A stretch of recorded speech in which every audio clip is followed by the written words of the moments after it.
let's get into the episode here, Bruce. So it starts with this professor, fantastic actress, by the way. I thought she did such a good job in sort of, I don't know, letting us know the severity of kind of what was happening in a way that it also made a ton of sense. And I don't know, the whole cold open scene, which is something that Chernobyl was really good at sort of setting up an episode, was really great. The acting was phenomenal. We essentially learn that this whole thing started in Jakarta. They found that these cordyceps were growing in humans, and then she got to autopsy a body, which is our first nude scene of the series, which wasn't. Oh that's right.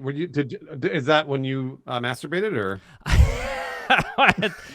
Well, I didn't because I was taking notes feverishly, and then when I was done, then I masturbated. You watched for the second time. The second viewing is when. Yeah. Absolutely, that was this morning. Yeah.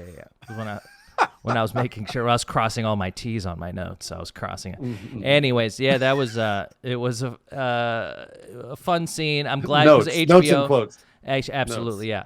Absolutely. HBO's just got such a stellar history with nudity, and I'm glad they were able to bring that into this show in such a cold,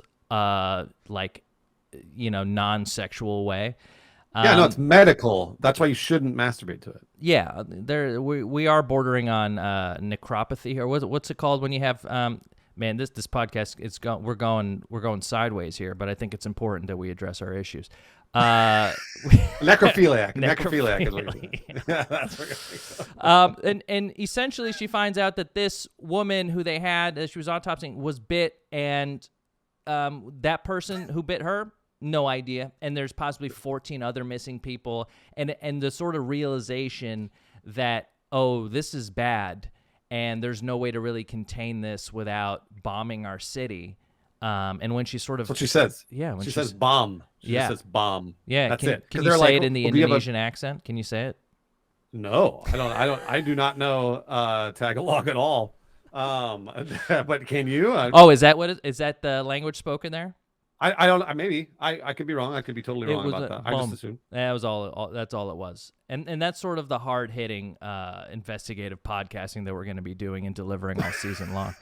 And what a fantastic sort of scene. There's like a realization where she knows that she's gonna not make it, and they're gonna have the only way for them to sort of help stop the spread is by bombing the city, which clues us into why, for anyone that didn't play the game, why Boston was bombed and why they bombed major cities was because it was the only way for them to combat the spread of the virus, because there's no vaccine and there's no cure.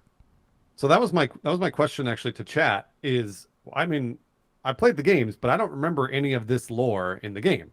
I don't think they gave us this lore in the game, right? They didn't tell us about Indonesia and maybe like I know they maybe very briefly touched on other parts of the world for infections, but I don't think they showed the inception of the infection, right? No, they didn't, and I really liked how they did that, because I did too. This episode sort of expanded on the lore, but also got very close to and shot for shot and dialogue for dialogue with certain scenes from the video game. So it was very cool that they kept it very close to what the game was with some deviations, and then also expanded on the lore, and made this, I think it's more interesting.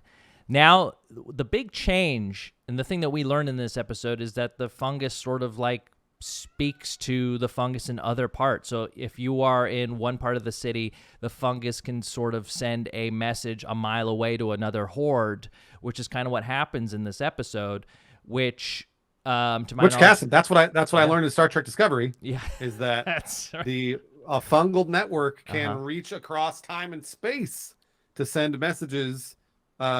I don't know if you knew that, but that's what I learned in Star Trek. So, I didn't, because I didn't watch Star Trek, and I'm realizing that I kind of missed out.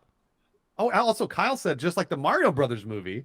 So apparently this is something that everybody knows about fungal infections, or I guess a fungus network, is that if, for example, something happens, 5 miles down the road on that same fungal network, then you'll hear about it there. I knew this was a thing that I've read in science fiction or whatever, but I didn't know it was this could be a real thing. I'm not a professor of mycology, so I don't know. No, you're not. And if you were, God help us all. You know what I mean? That would be it'd be rough for us. Thank God I'm not. Some real fun sort of moments here, like this scene here where she's sort of like pulling out the tendrils out of the dead body's mouth. Just really creepy shots, and that sort of come into play a little bit later in the episode.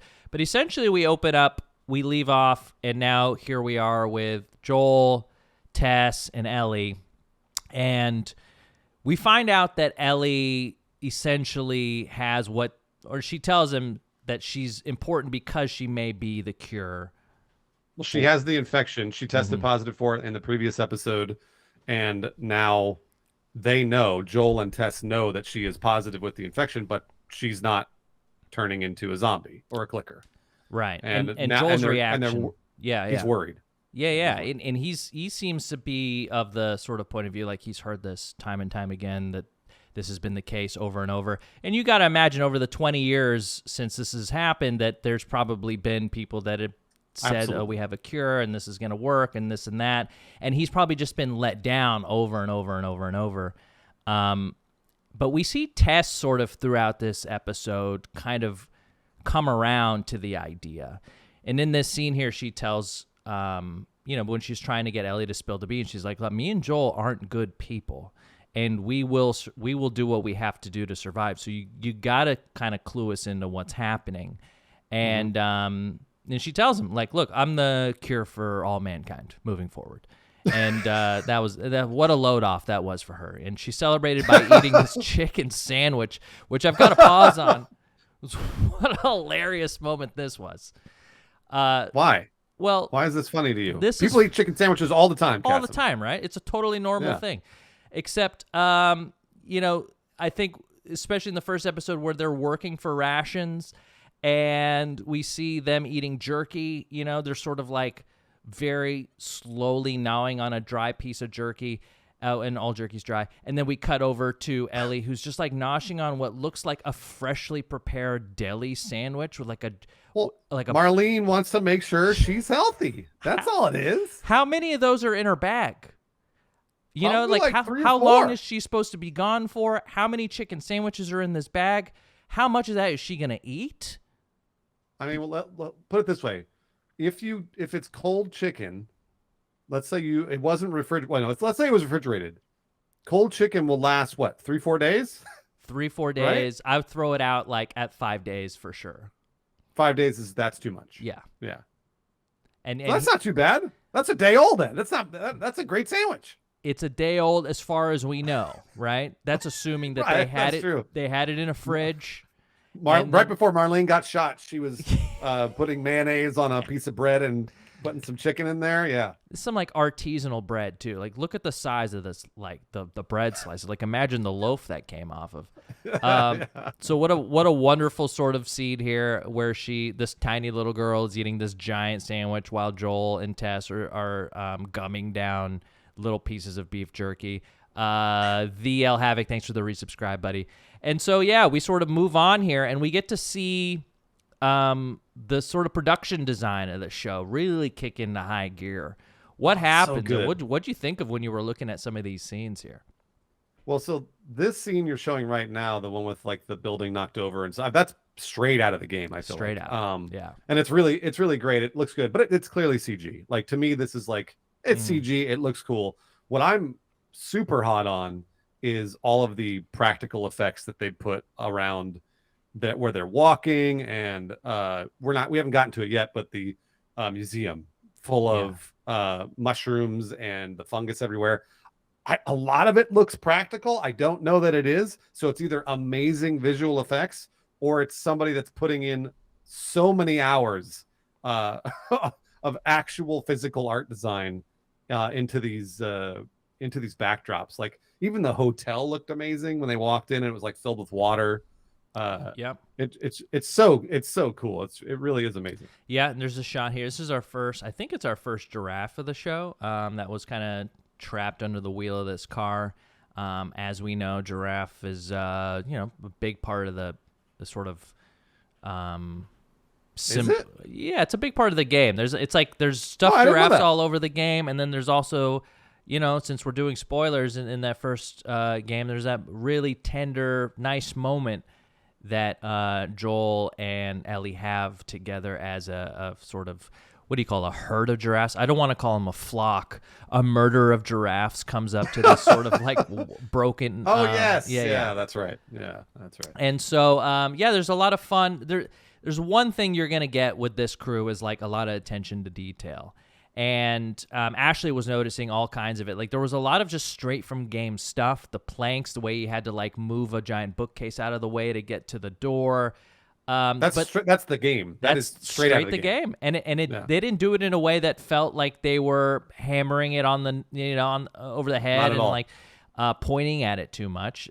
Here's some of that freeway production design where this is all, I'm assuming, all practical effects here, and it's really well done. It looks great. Yeah. Gosh, and that must have taken hours and hours and hours. Like I really got to hand it to them, all the people putting in that much work on those sets, because they look fantastic. That's one of those things that I thought the game did really, really well. Is it made me feel like I was walking through an overgrown environment that hadn't been touched for 20 years. So it looks unbelievable. There's just so many different threats in this game. There's obviously the zombies. You've got other human beings that are out to kill you, and then you've just got like catching tetanus as like so all this like rusted steel and just like all the stuff that's and then we see it when we're in the museum where the sort of roof falls in and blocking the doorway. There's so many different ways to die in this world. Mm-hmm. It is truly super harsh. So they do end up at the hotel. And what we have is essentially like, I think they skip over a big portion of what happens in this hotel. Let me see if I have some of the shots. You mean like they skip over in the game, you mean? Or yeah, they skip over like big portions of the game, but to sort of fast track what's happening, but they don't skip big emotional moments. They just skip a lot of the, like, you spend a lot of time in that hotel in the game. Oh, right. Yes. Yes. Yeah. And sort of they deviate from they deviate sort of what happens with Tess and in the museum, or the little sort of Capitol building there, where she essentially was in the game fighting off Fedra agents, and in this episode she fights off a flock of zombies.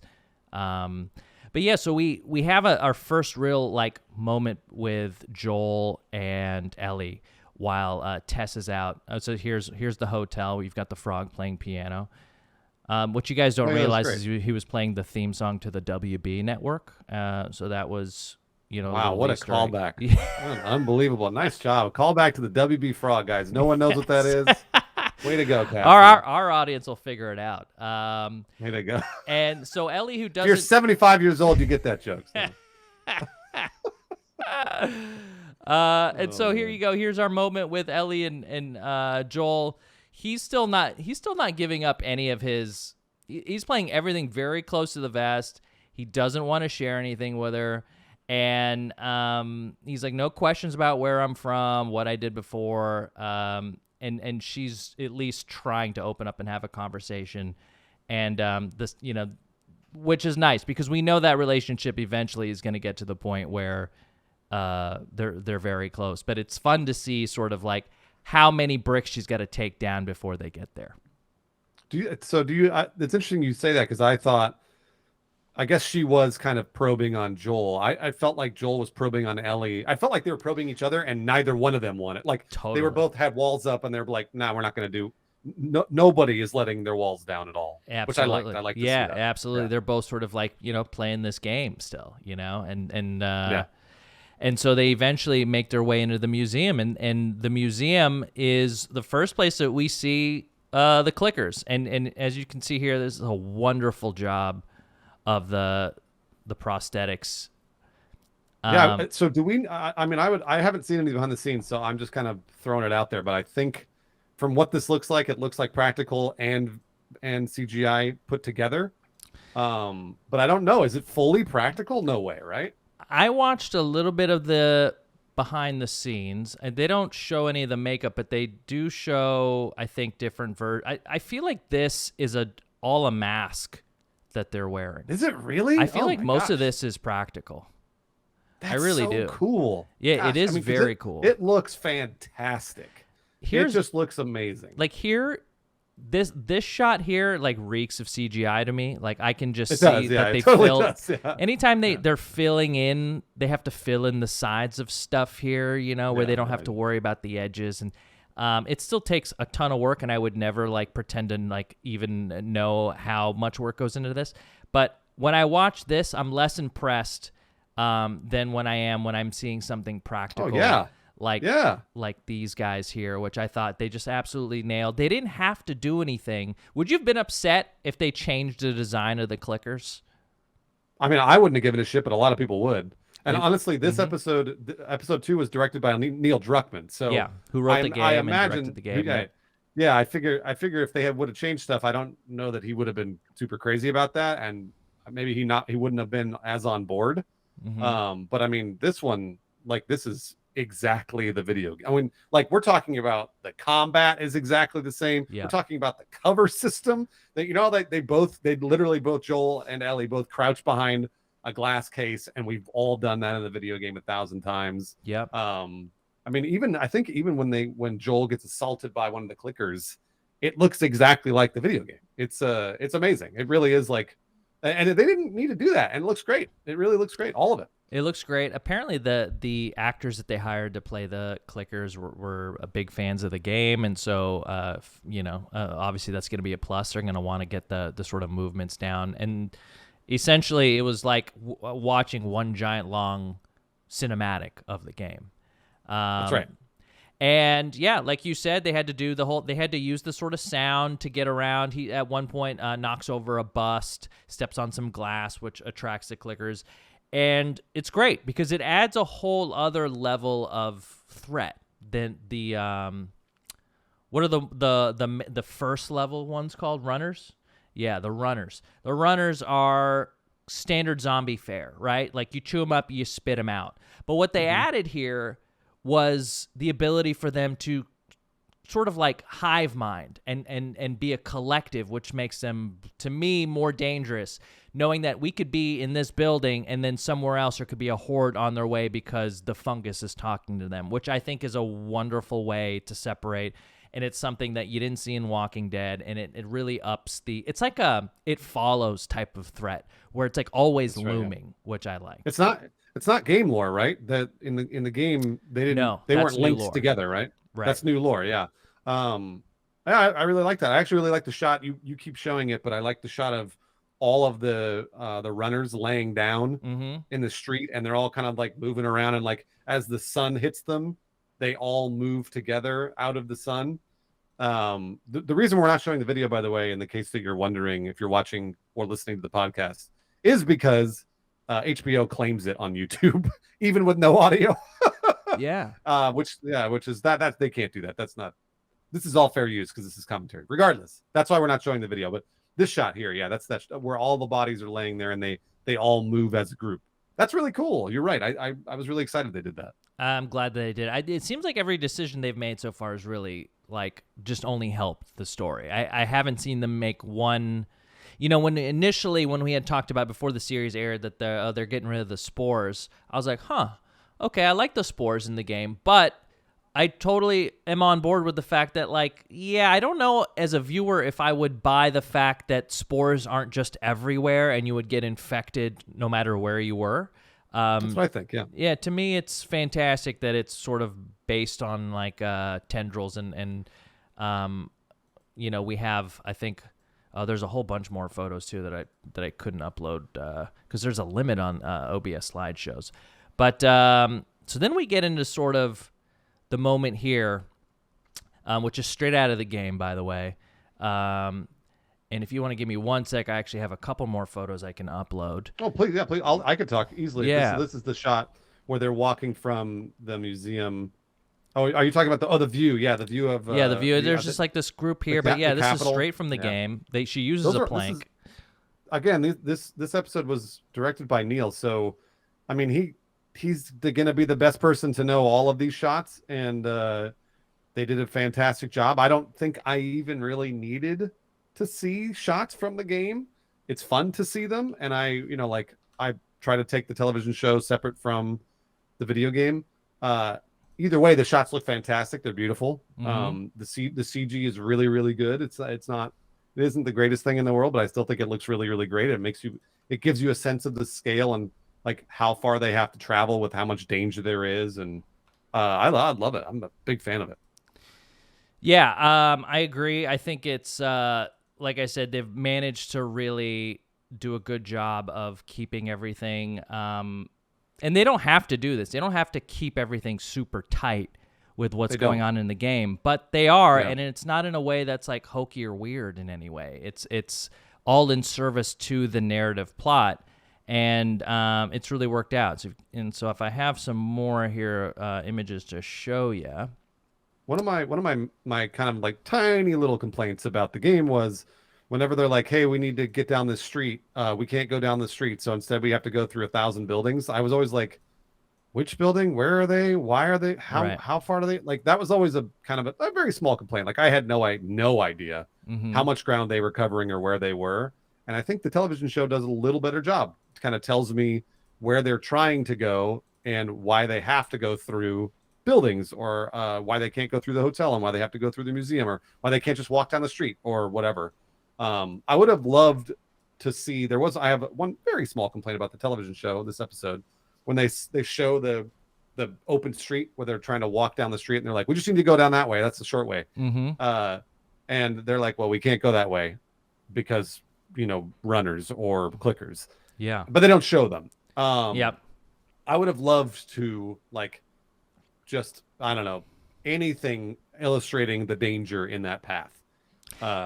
Totally. Nice. Yeah, absolutely. Yeah, minor, that's not a bad. very No, minor. that's not a bad critique. I think that's fair. And so yeah, I think for those of that play the game know that Tessa's sort of role in this show is going to be just short, sweet arc. But it's really short. It's really short, but it is impactful. And it's sort of a reminder. It's a reminder to Joel that you can lose the people that are close to you. Joel, I think now, post his daughter, allows himself to not get emotionally close to anyone, even to Tess, even if they've kind of been like, I don't know, partners or whatever. It seems like they have some sort of more than just friend relationship, but they both, and I heard this from Neil Druckmann and Craig Mazin, is that they had written a backstory for Tess that she would also at one point was married and had a son that she lost and had to kill. And so both her and Joel, who now are sort of like smugglers who quote unquote aren't good people, were at one point people who had family and they loved them very much and gone through this traumatic event. And because of that have had to put up this sort of giant emotional wall.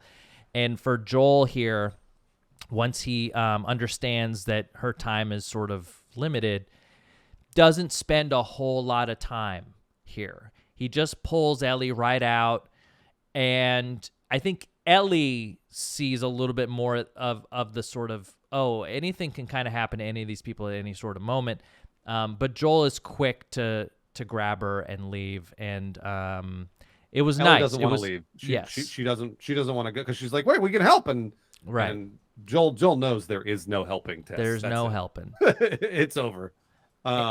And it is kind of nice to see her arc come around to, like, let's just do what we got to do to survive, to Joel, whatever she has is the real deal, and whatever we've been doing is peanuts compared to, like, the potential here of what she has flowing through her, and we should try and get her to where she needs to go. Yeah, absolutely. I actually was very surprised that they dispatched Tess this soon. I thought she had 3 episodes. Did we ever find out how many total episodes we've got in season 1? Is it 6 or is it 8? Do we know? I haven't been able to find. Maybe chat knows, but I remember researching it and I didn't know if it was 10. I haven't been able to find it either. I haven't been able to find that information. So I was really surprised to see Tess gone so early. 9. Okay, people are saying 9. There's 9. Okay, great. Yeah, so I assume I will Google hard. I know, right? I assume Tess had a third of the series at least.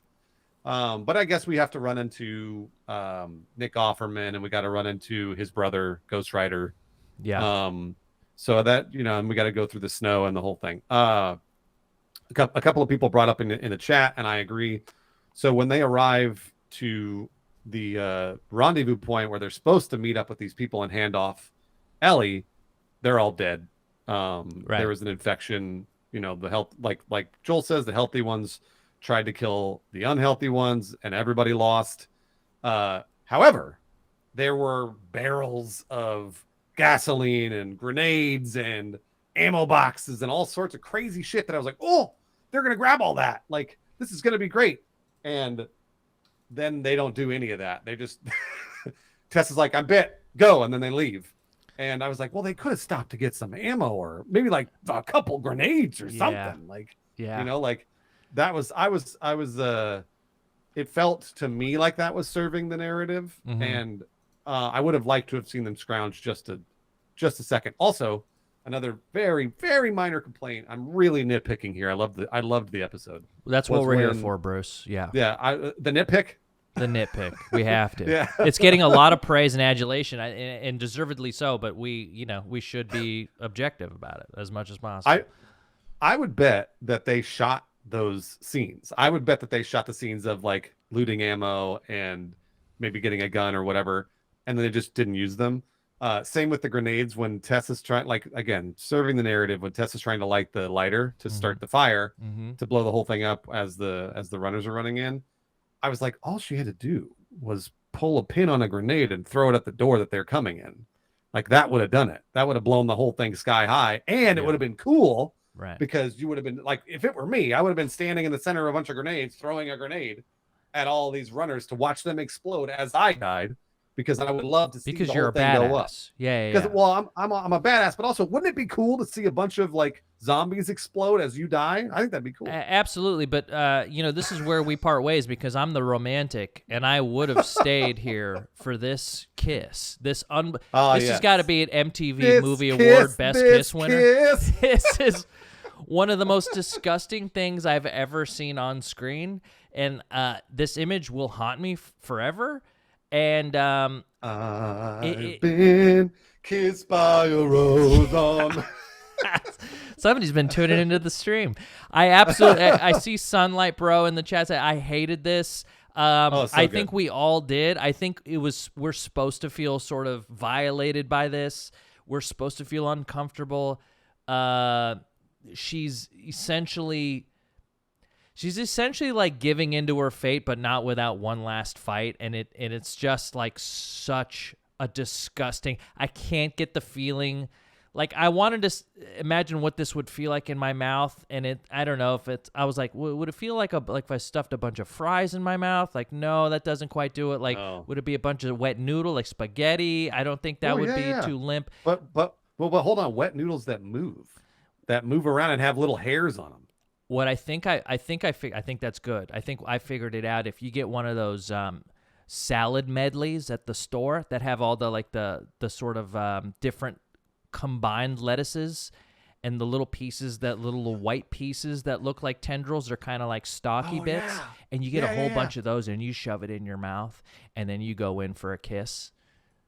Did you guys think that this is what we'd be talking about, exactly what this scene would feel like here? Because that's in my head. I spent a lot of time worrying about how it would feel to kiss this man. And also, does he have bad breath? Do you think the fungus would keep him stinks. Sort of like he stinks. He stinks. He smells horrible. Yeah, this because I mean, like, he's basically, his body's decomposing, and the fungus is using his body. Oh, he smells terrible. He smells terrible.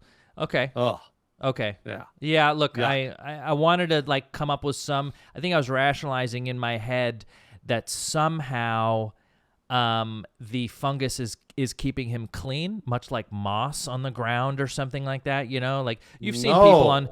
They put berries on moss. You like live in the forest. You put a little pile of berries on a little spongy little piece of moss. You're like, that looks clean. Oh, Kassem. No, I'm not. I'm way off, aren't I? That's adorable. I mean, like all the like. Mm-hmm. Here's, I'm going to use this example. Apparently Dr. Pimple Popper, how she like pops pimples. Oh, and, I know Dr. Pimple. I know Dr. Pimple Popper. Yeah. Okay. Like personally, is that what you mean? No. I'm just a big fan of her work. Yeah. I'm gonna gross you out. I'm sure you've already heard this, but I'm gonna gross chat out right now. Dr. Pimple Popper says, like, yeah, of course, popping pimples is really gross. People love to watch it because it's relieving. However, the grossest part of popping cysts and pimples is the smell, because the smell of what comes out of somebody's body is basically just rotting flesh. That's all it is. It's just so like it smells like the worst feet you've ever smelled.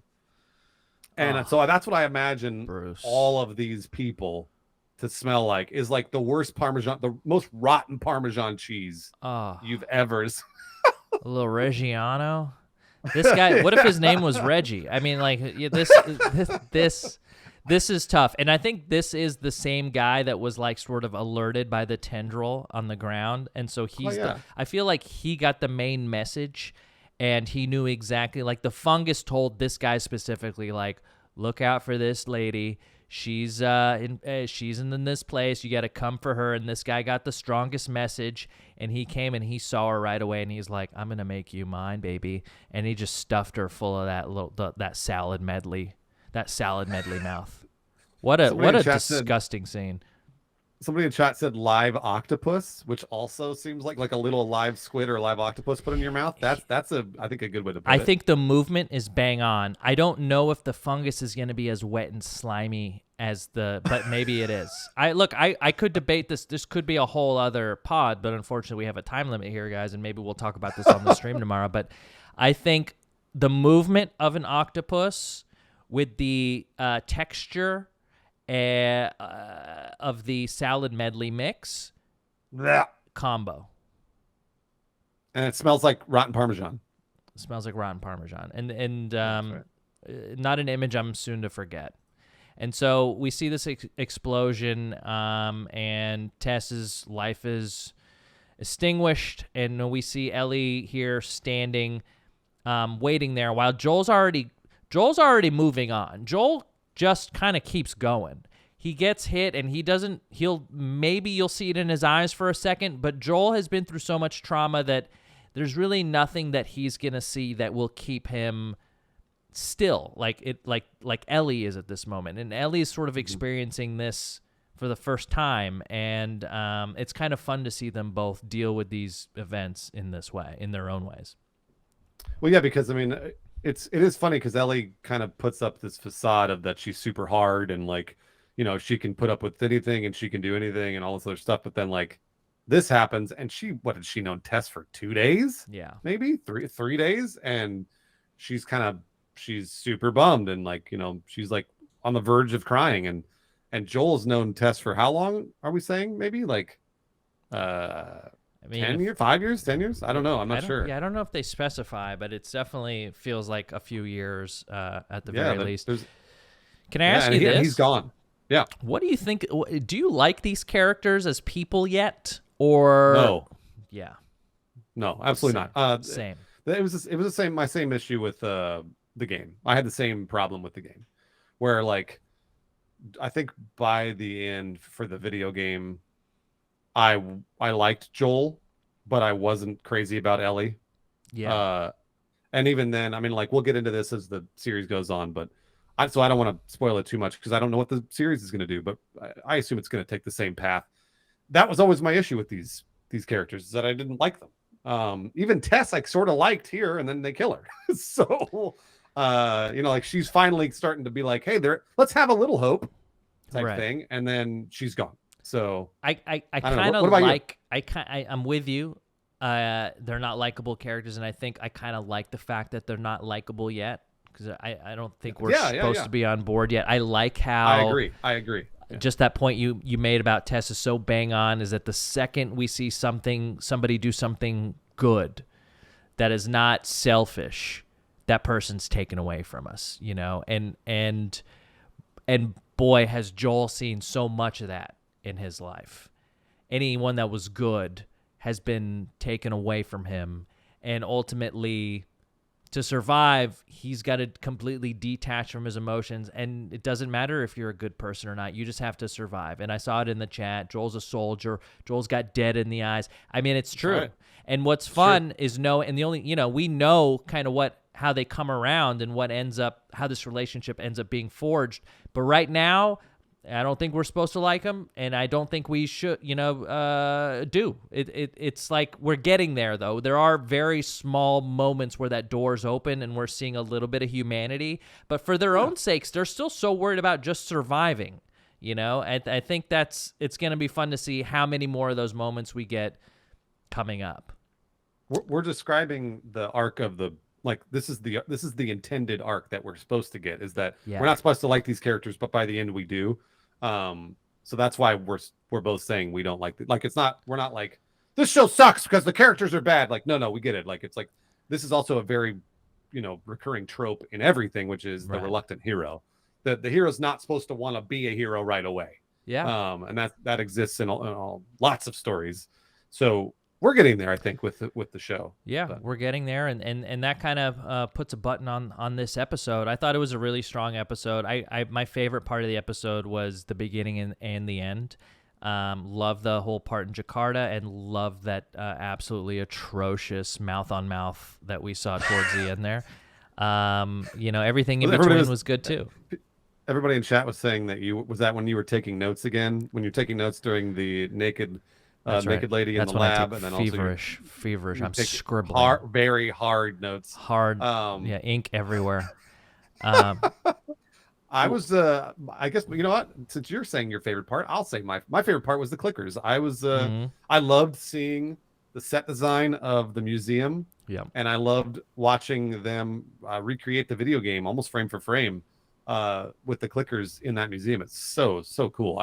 I was very, very impressed. It was a great moment. There's a lot of stuff that's just line for line from the video game. If you guys want to find out what that is, go watch it on TikTok. Well, we're not the pod for that. We're just going to talk about how this is as a TV show. But there were some scenes that were just straight line for line from what the game had. And so I think they're doing a good job of like really maintaining, having both feet in like the hardcore fan base, and then also attracting sort of the TV fan base and melding those two worlds. I think they've done a great job so far. But here's the thing, and I said this during my stream earlier today.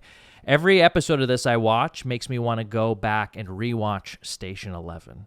And I don't know. Really? Yeah. I gotta watch the show now. All right, I gotta. It's different, guys. And if it's not for people that are.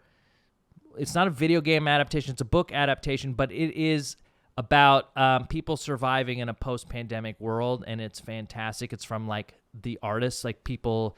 It kind of follows a traveling theater company and how they're dealing with things that are happening. And there is a lot of this, like, just how relationships work post-pandemic, how you trust, how you do these things when you've been dealt, what seems like such a rough hand. But it's kind of optimistic.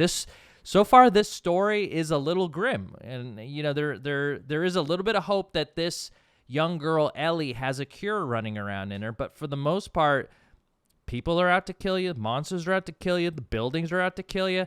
There's not a whole lot here that we can sort of be optimistic about, but I think that it's a different tone. But I do recommend people go watch Station 11 after this series or in between, whatever. Highly recommend. Yeah. All right. I will go do that then. Also, somebody in chat said Bruce just straight up doesn't like anything.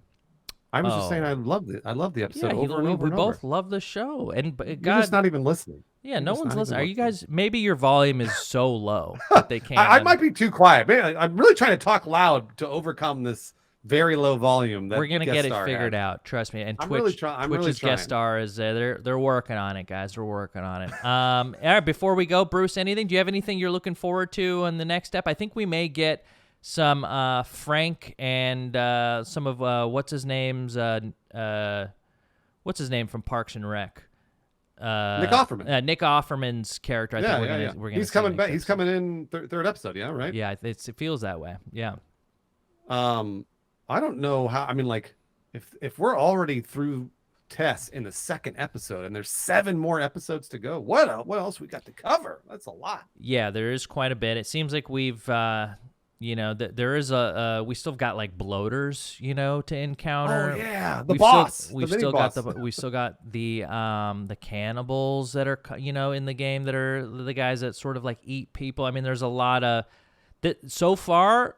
We haven't even sort of like begun to dip our toe into sort of the evils that are out in this world, but I think it's fun. We got a lot to look forward to. Yeah, it's starting off very, very strong. So unless they cut the budget for the last half of the episodes, I'm super excited to watch the show every Sunday. It's been a real pleasure to like sit down and watch this and like really marvel at the production value of the show. It's been a real pleasure to sit down and talk with you every Monday, sir. Oh, Kassem, that's so nice. Chat, it's been a real pleasure to sit and talk with you guys as well. I appreciate you guys tuning in. And remember, we're here every Monday right after the episode airs. Love for you guys to, if you're watching it on the VOD, again, hit that like button, subscribe. And if you want to catch us live, Mondays are right around 6 p.m. is when we're doing 6:15 is when we're doing this. So tune in. That's right. And again, we'll get the audio stuff sorted when Twitch gets it sorted. So hopefully it'll be fixed in the next couple of weeks. Absolutely. All right, guys. Well, thanks for tuning in, Bruce. I appreciate you, sir, and we'll catch you on the next one. So long, chat. I'm gonna call out Kassem here. Kassem's done a lot of production, getting the stills from the show and putting together all of his notes. All my notes. Yeah. So make sure Kassem, you a lot of credit here. All I got to do is sit here and talk and get negged by chat, and you're doing a great job. Well, it's a tough job, but it's my pleasure to go screen cap 30 images. It's really easy. It's really not a problem. It's stuff that I love doing anyways, and really grew that muscle working at G4, doing it with you. Oh, so yeah. I appreciate that. Thank you, guys. All right, guys. We'll see you next time. Bye. So long.